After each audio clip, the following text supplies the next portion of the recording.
What's up guys, my name's Alex and I'm back with another ecom video. So today I'll be covering a question that I get asked quite a bit, and that's, do Instagram influencers still work and how do you go about actually setting them up? So we'll keep this video short and simple, but I'll keep it value packed as always, and we'll be covering topics such as, do Instagram influencers still work? Short answer, yes. And what do you actually look for with each influencer, and how do you actually go about messaging them and setting it up? So bear with me and we'll get all of this covered in the next few minutes. So do Instagram influencers actually still work in 2020 going into 2021? Yes, they do. They're very profitable and they're not going away anytime soon. Instagram influencers always were and still continue to be one of my most profitable sources of advertising, and I'll show you why. But either way, you need to know what to look for with each, or you're going to lose money overall. You can get ripped off or just not make enough sales to actually cover the cost. More and more people are learning about Instagram influencers and taking advantage of this. Okay, so the basic idea behind these Instagram shoutouts is actually quite simple. So to start off, you'll want to choose a niche page or a personal influencer that works around the brand that you're in or the niche that you're in. So say you're selling pet beds, like those dog anxiety beds. I'm sure you've seen those pop up recently. Those have been selling all over. But you would want to find like a niche page, like a dog page or a pet page, something around there where the audience would actually want to take interest and buy your product. So there's a few steps that you actually have to take before setting all this up, and that's checking out the page's engagement. So in my opinion, a good place to start is a page with anywhere between 50K and 150,000 followers, but that does not actually mean they're all legit followers. You actually have to check the engagement with the brand. So go through, look at some of their posts, not their most recent posts, but like all of their posts in general. Look at the comments, look at the likes, make sure it's not just random comments like, wow, great, wonderful, like bot comments and stuff, but an actual community interacting with this page. That's what you want. And you want good engagement on their end.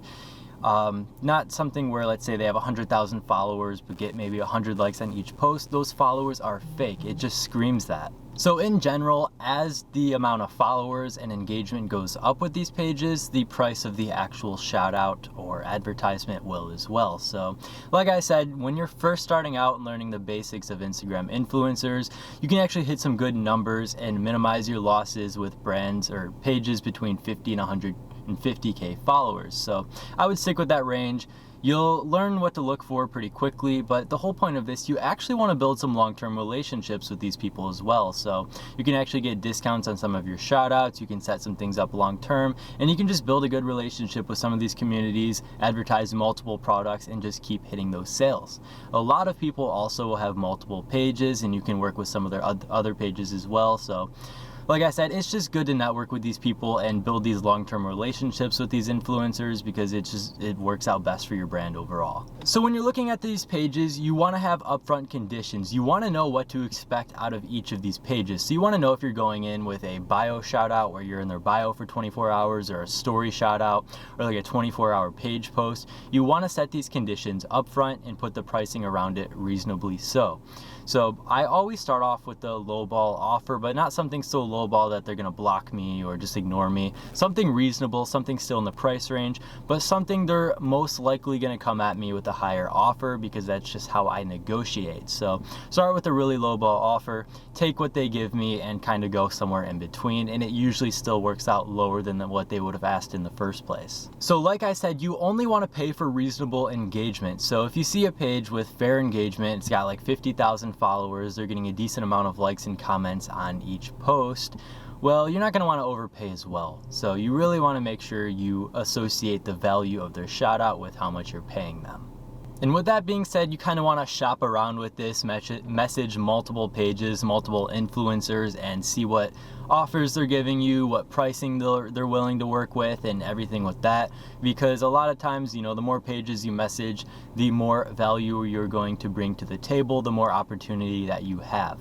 So say you're selling those pet beds like I mentioned before. You would go on Instagram, just type in on the search bar like dogs or pets, dog lovers, something like that, and you'll find a bunch of pages. Maybe even go on some of the hashtags like dog lovers, puppies, dogs, something like that, and you'll find under the top section some of those good influencer pages that you might want to work with. And a lot of times they'll actually have it set up in their bio, some of their pricing, or DM to set up promotions and stuff, and these are the pages that are working with multiple stores and already know what they're doing.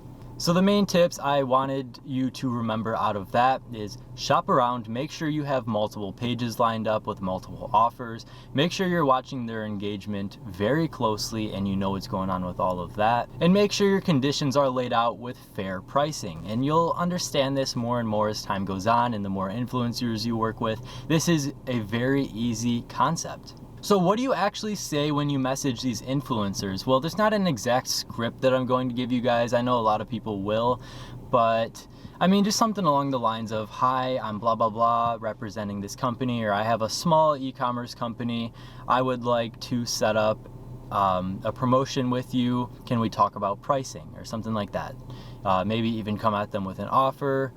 Just be creative with it. Just tell them basically who you are, what you're doing, and what you want out of it, and negotiate with them on the terms, the pricing, the what exact post you want. Like I said, you want to go into it knowing what you want out of it. So whether it's a 24-hour post, a story, whatever, just be upfront with that all and set it up with them, and they should be good, willing to work with you.